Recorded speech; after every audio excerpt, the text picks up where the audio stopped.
முத்துக்கள் கொட்டிய நட்சத்திரம், அந்த நட்சத்திரம் என் பக்கம் வரும்.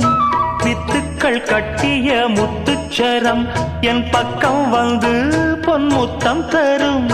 ஒரு முத்துத்தான் உடைப்பட்டுத்தான் பூவாய் மாறும். அதை தொட்டுத்தான் அணை கட்டித்தான் பாடும் ராகம். வண்ணச்சிலை பெற்று தரும் அன்பு சின்ன கிளி, கலை கற்றுத் தரும் அந்த வண்ணக்கிளி.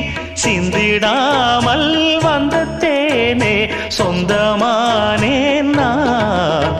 நிலவுக்குள் வண்ண மலருக்குள் தங்க நிலவுக்குள் நிலவொன்று மலருக்குள் மலரென்று வந்ததே. எந்தன் கனவுக்குள் கனவொன்று நினைவுக்குள் சுகமொன்று தந்ததே.